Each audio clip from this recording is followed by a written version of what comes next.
하나님 말씀은 구약성경 잠언 11장 16절 17절 말씀입니다.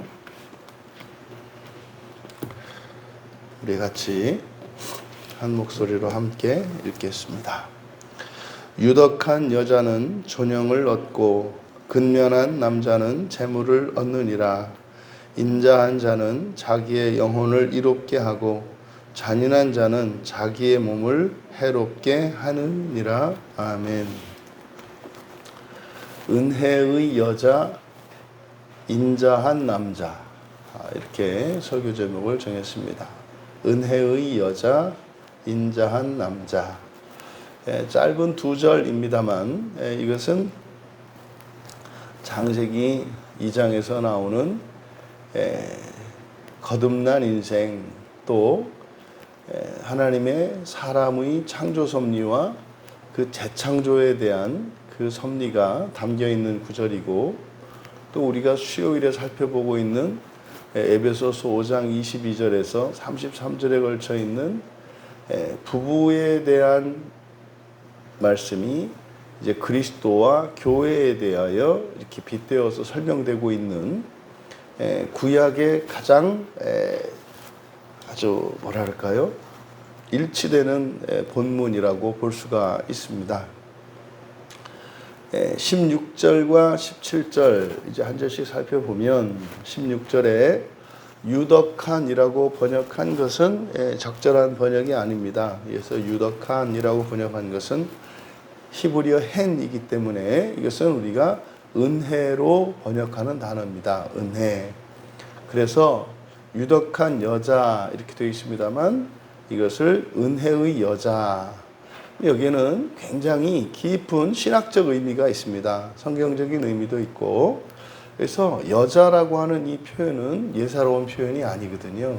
그래서 이샤라고 할 때는 창세기 2장에서 아담의 갈비뼈로 창조된 여자를 말하는 것이고, 이것은 신약의 용어로는 그리스도인 된 거듭난 여자를 가리키는 것입니다. 그래서 이 이샤는 더 나아가 주님의 신부된 교회로까지 확장될 수 있는 개념입니다. 그래서 이 이샤는 굉장히 중요한 개념이에요. 그런데 이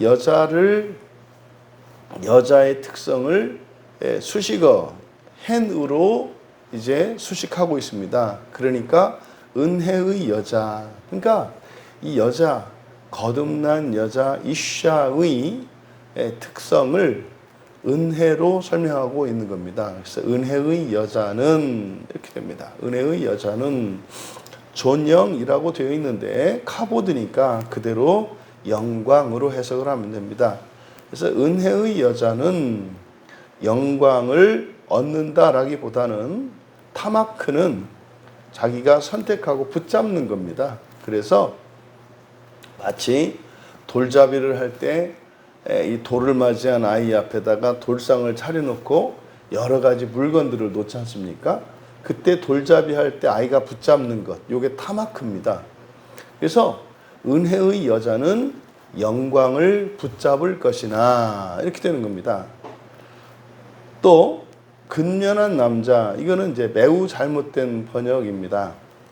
여기서 남자라고 하는 말은 사실은 여자에 상응하는 이쉬거든요. 근데 여기서는 이쉬가 없어요. 남성 명사를 썼기 때문에 남자라고 합니다만 이렇게 할 수 없는 겁니다.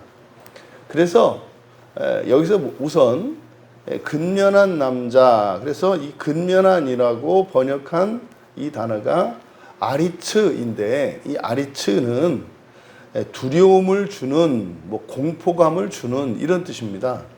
그러니까 근면한하고는 거리가 좀 멀어요. 그러니까 그래서 공포감을 주는, 두려움을 주는 이런 뜻입니다. 그래서 지금 16절은 남자와 여자를 대조하고 있는데, 여자는 이샤로서 거듭난 여인을, 거듭난 여자를 말하고 있고, 뒤에 있는 남자는 정확하게 이쉬라고는 이야기하고 있지 않습니다. 그러니까 이거는 이쉬일 수도 있고 그냥 아담일 수도 있는 거예요. 자카르일 수도 있단 말이에요. 수컷일 수도 있고. 그러니까 이거는 거듭난 사람일 수도, 거듭난 남자일 수도 있고 그렇지 않은 남자일 수도 있다 이 말이에요. 그러니까 지금 16절의 대조는 거듭난 여자와 그리고 알 수 없는 남자, 거듭났든 거듭나지 않았던 남자를 이렇게 대조시키고 있습니다. 그러면 여기서 여자의 특성을 은혜로 보았지 않습니까? 그래서 여자를 수식하는 것이 은혜였는데 여기서 이제 남성 명사로 이제 공포감을 주는 자 이렇게 되어 있는데 여기서 남자의 특성을 공포감을 주는 것으로 설명하고 있는 거예요. 그러니까 공포감을 준다는 게 뭐겠습니까? 힘을 과시하는 거죠. 힘을 과시하면 다른 사람들은 어떻게 됩니까? 그것 때문에 두려움을 느끼고 공포감을 느끼는 거거든요. 그래서 지금 은혜로 설명되는 이샤, 여자의 특성은 여자는 본성이 그 이샤의 본성이 바로 영광을 붙잡는다. 그래서 이 여자의 이 본성이 정신적이고 영적이라고 설명을 합니다. 그래서 이런 영적인 여자는 바로 무엇을? 영광을 붙잡는다는 거예요. 이 영광이라고 하는 것은 하나님의 영광을 의미합니다. 그러니까 하나님의 영광을 붙잡는 것이 거듭난 여자의 직분적인 사명이라는 것을 나타내요. 근데 반면에 하반절에서는 이 남자의 특성을 남성이죠. 이때는 남자라기보다는 남성이라고 해야 됩니다. 왜냐하면 남자라고 번역할 때는 남편과 동의어로 사용되고 이것은 거듭난 남자를 의미하기 때문에 그래서 이 남성의 특성을 힘을 과시하는 것으로 설명했단 말이에요. 근데 남자의 본성은 어떻다? 그러니까 이렇게 공포감을 주는 남자는 무엇을 붙잡는다? 재물을 붙잡는다는 거예요. 재물을 붙잡는다. 그러면 영광을 붙잡는 여자, 그 은혜의 여자와 대조적으로 이 공포감을 주는 이 남자는 바로 그 남자의 본성을 재물을 붙잡는다. 그래서 물질적인 그리고 현세적인 특성이 강한 것임을 나타냅니다. 이렇게 보니까 이게 단순히 교회에 남성들에 비해서 여자들이 많이 모이는 것이 본성적인 차이가 있구나 라는 것을 깨닫게 돼요. 그러니까 남자들에 비해서 여자가 훨씬 더 영적이라고 설명하고 있는 겁니다. 반면에 남자들은 현세적이고 물질적인 거라는 거예요. 근데 오늘날 우리들이 이해할 때 보면 그렇지 않죠. 일반적으로 훨씬 더 여자들이 남자들에 비해서 현실적이고 물질적이라고 생각을 하잖아요. 일반적으로 말이죠. 근데 그 이제 돈 문제 때문에 그런 거고 또 가만히 생각을 해보면은 남자들은 육체적이고 물질적이고 여자들이 오히려 영적이고 정신적인 것을 또 우리가 알 수 있어요. 그러니까 이 두 가지가 혼재되어 있는데 성경의 가르침은 그렇게 얘기한다고요. 은혜의 여자는 영광을 붙잡을 것이나 공포감을 주는 자는 남성이죠. 공포감을 주는 남성은 재산을 붙잡을 것이다 라고 설명을 했습니다. 그러니까요, 이게 놀라운 말씀이에요. 이거는 창세기 2장과 에베소서 5장에서 이야기하는 이 부부의 신비의 원리를 알지 못하면 이 본문을 제대로 해석해낼 수가 없을 것 같아요. 그러니까 지금 16절은 뭐라고 설명하는 겁니까? 남자는 현세적이고 물질적이고 그저 육체적인 힘을 과시하기 때문에 그래서요. 그래서 영적인 여자라는 돕는 배필이 절대적으로 필요한 것이구나를 설명하는 거예요. 그러니까 잠언 11장 16절은 이 창세기 2장에서 하나님께서 홀로 독처하는 것이 보기에 좋지 않아서 돕는 배필을 지으셨다고 얘기를 했잖아요. 그러니까 여기 16절에서는 왜 여자가 돕는 배필이고, 그때 돕는 배필이라는 의미가 뭐라 그랬습니까? 보조적인 것이 아니라 능력이 있는 자라 그랬어요. 그때 능력이라는 게 바로 뭐예요? 영적인 능력인 거예요. 그러니까요, 이해가 되는 거예요. 교회 안에서 일어나는 신앙의 주도권이 대부분 아내들로부터 시작이 되어서 또 아내들이 많이 하는 그 투정이 있거든요. 남편이 뭐 이러니 저러니 하는 이런 것들이 16절의 이 설명을 통해서 이해가 됩니다. 그래서 남자들은 바로 여자들의 도움이 절대적으로 필요한 이것이 현세적이고 물질적인 이런 것이 아니라 바로 무엇입니까? 구원을 향해서 나아가는 영적인 진리를 알아가는 데 있어서 바로 남자들에 비해서 여자들이 더 탁월하다는 것을 16절에서 설명을 합니다. 그리고 17절에 가서 여기 인자는 뭐겠습니까? 헤세드잖아요. 헤세드.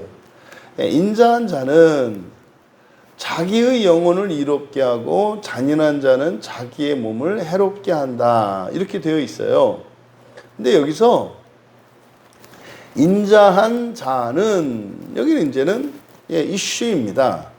그런데 그러니까 17절은 바로 16절 하반절에서 그 공포감을 주는 남성에 대한 설명이 17절이에요. 그럼 이 남성은 두 종류가 있는 거예요. 인자한 자와 그리고 잔인한 자. 이게 둘로 나뉘는 거예요. 그래서 사실은 이 인자한 자라고 번역된 이 헤세드죠. 헤세드의 남자, 헤세드의 남자. 그러니까 이 헤세드의 남자의 특성은 뭐라고 얘기합니까? 영혼, 구약 성경에 영혼으로 번역된 단어는 99.9%, 뭐 제가 다 확인한 건 아니니까 99.9% 네페시를 영혼이라고 번역하고 있고, 네페시의 정확한 뜻은 목숨입니다. 목숨. 그래서 이 목숨은 육체의 목숨으로 이해를 해야 돼요. 그래서 자기의 목숨을 이롭게 한다. 그래서 이롭게 하다라고 하는 말이 이제 가말을 번역한 건데, 이 가말은 뭐 대우하다, 후대하다, 후하게 대접하다, 그리고 뭐 젖을 떼다, 익다, 뭐 이렇게 이제 번역되는 단어거든요. 그러니까 헤세드의 남자는 자기의 목숨을 소중히 여긴다는 거예요. 이걸 이제 이롭게 번역한다라고 하는 것은 적절한 번역으로 보여요. 그런데 잔인한 자는, 여기서 잔인한이라고 번역한 단어가 아크자리라는 말인데, 이 아크자리는 부수고 깨는 거예요. 부수고 깨고. 이게 잔인한입니다. 그래서 잔인한 자는 자기의 몸을 해롭게 한다라고 되어 있는데, 이거는 아카르, 해롭게 하다라고 번역한 단어는 아카르입니다. 아카르는 자극하다, 또는 뭐 화를 끼치다, 또는 괴롭히다, 이렇게 번역될 수 있는 말이거든요. 그래서 잔인한 자는 자기의 몸, 여기에서도 이제 몸이라고 하는 것은 이제 쉐에르, 그래서 이 쉐에르는 헬라어의 소마에 비견되는 말이에요. 근데 이 쉐에르가 구약 성경에서는 이제 자기 몸을 나타내기도 하고, 그리고 살을 의미하기도 합니다. 그러니까 제물의 살도 쉐에르라고 해요. 그런데 이게 이제 넓은 의미로는 혈연 관계, 친족을 의미하기도 해요. 여기 몸이라고 번역된 쉐에르라고 하는 말이. 그래서 잔인한 자는 깨트리는 자예요. 잔인한 자는 자기의 몸을 괴롭게 한다. 자기의 몸을 괴롭힌다. 뭐 이렇게 됩니다. 그러니까 17절은 바로 16절의 내용을 추가적으로 설명하는 거예요. 16절에서 왜 남자에게 돕는 대필로서 이 여자가 있어야 하는지를 설명했잖아요. 그 여자는 뭡니까? 은혜의 여자란 말이에요. 그래서 여자들이 은혜의 여자. 그 이제 보통 이제 어떤 남녀 간의 어떤 순애보나 이런 걸 보면은 주로 이제 여성들이 이렇게 이제 희생자가 되고 뭐 되게 그러지 않아요? 뭐 여자가 배신해서 떠나고 이런 것보다는 대부분 여자들이 더 많이 참고 여자들이 희생하고 이런 것들이 일반적이지 않습니까? 그래서 은혜의 여자 이렇게 얘기를 한 거예요. 은혜의 여자. 그러니까 이런 은혜의 여자의 도움이 절대적으로 필요한 이유를 좀 더 구체적으로 설명하는 게 17절이다. 남자는요, 여기서 딱 그 얘기예요. 여자 하기 나름이라는 거예요. 남자가 어떻게 될 수도 있다? 인자한 남자가 될 수도 있고 잔인한 남자가 될 수도 있다라는 거예요. 그런데 인자한 남자가 되면 자기 목숨을 이롭게 한다. 그러니까 생명을 중시한다는 거예요. 생명을 중시한다는 거예요. 그러니까 여기서 목숨을 소중히 여긴다, 이롭게 한다는 것은 뭐겠습니까? 이 목숨 안에는 사람의 모든 인격과 이런 생명과 이런 무형적인 가치나 가치관이나 도덕이나 이런 모든 것들이 포함되어 있는 거예요. 그래서 인자한 남자는 이렇게 생명을 살려요. 자기 자신뿐만 아니라 세상을 살려요. 인자한 남자는. 그런데 이 남자가 이렇게 부수는 자, 깨트리는 자, 이 잔인한 남자가 되면 어떻게 돼요? 자기 몸조차도 괴롭게 한다 이 말이에요. 이때 몸이 넓은 의미로 말하면 친족도 포함된다 그랬잖아요. 그러니까 자기 자신은 물론이요, 자기의 고륙지친까지도 괴롭히는 자가 된다는 거예요. 그러니까 지금 17절이 밝히는 바가 뭡니까? 남자는 여자 하기 나름이다. 그런데 이때 남자를 돕는 배필로서의 이샤, 이 여자는 은혜가 소중하다, 은혜가 중요하다는 것을 설명하고 있습니다. 여러분, 이 본문에서 우리에게 가르치는 바는 먼저 은혜의 여자가 되라는 거예요. 은혜의 여자가 되라는 거예요. 그것이 거듭난 신자된 여자들의 특성이라는 겁니다. 은혜의 은혜가 뭡니까? 호의를 베푸는 거예요. 값 없이 거저 조건 없이 베푸는 거예요. 그런 거잖아요.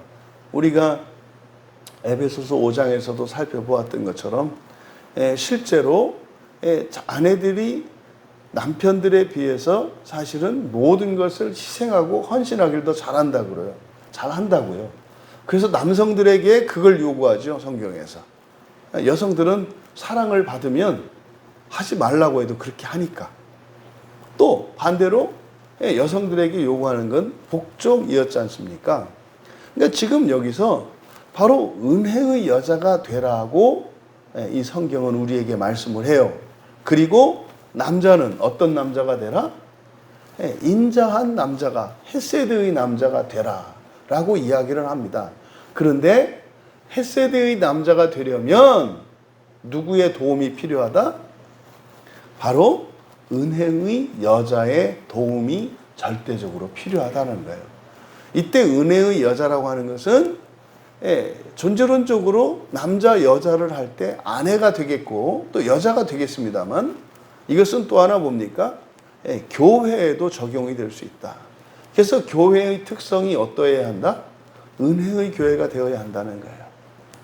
끝까지 믿어주고 기다려주고, 이것이 교회 또 여자의 특성이라는 거죠. 그런데 말입니다, 이 인자한 남자가 되려면은 바로 은혜의 여자의 도움이 절대적으로 필요한데, 은혜의 여자는 어디서 만들어지는가?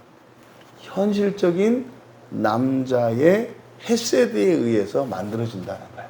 그러니까 여자와 남자, 은혜의 여자와 헤세드의 남자가 마치 무한순환을 하는 반지와 같이 연결되어 있어요. 그러니까요, 누가 먼저 시작이냐는 중요하지 않습니다.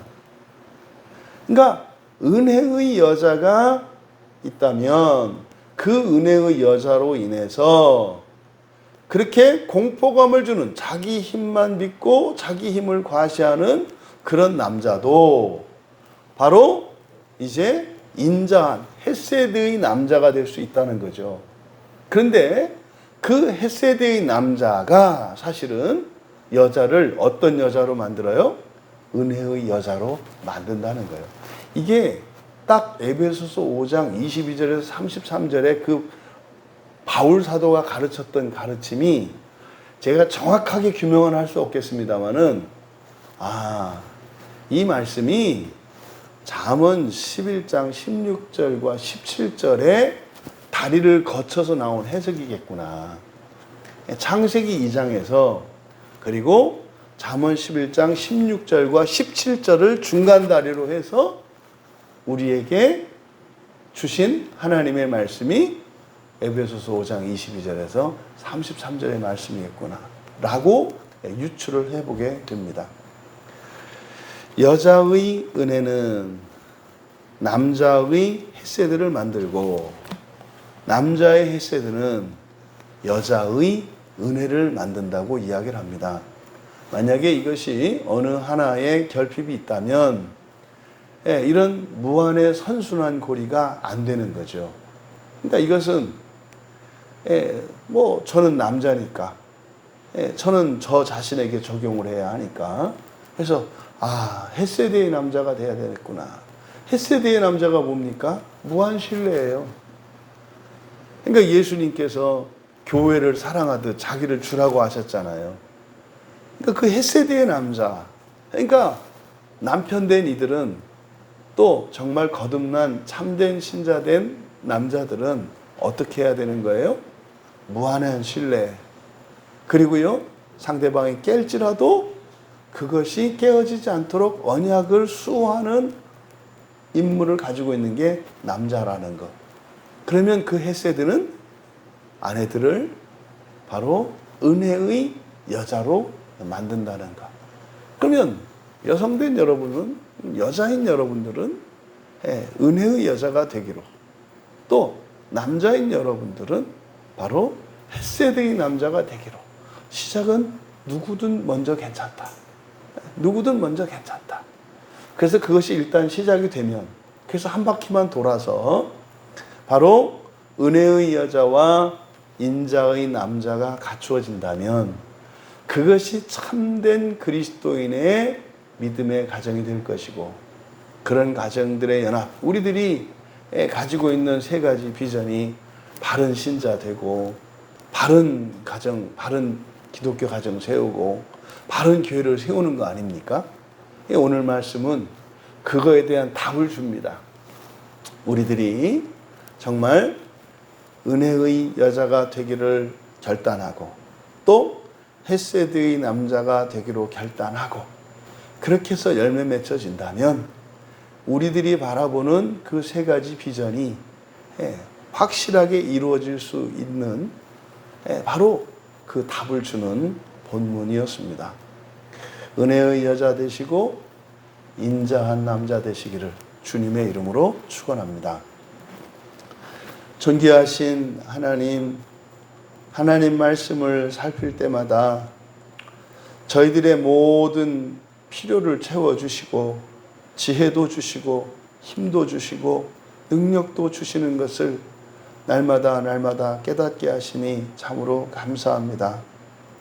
오늘 주신 말씀을 붙들고 우리 광야교회 공동체에 속한 사랑하는 모든 지체들 한 사람 한 사람이 정녕 은혜의 여자 되고 인자의 남자 되기를 결단함으로써 모든 신자들이 우리 주 예수 그리스도를 닮아가고, 또 우리 지체들의 가정이 거룩한 기독교 가정으로 세워져 가며, 또한 우리 광야교회가 그렇게 거룩한 교회로 세상의 소금과 빛의 역할을 감당하여 또 더 많은 교회들로 복제될 수 있도록 은혜를 더하여 주시옵소서. 감사하며 예수님의 이름으로 기도하옵나이다.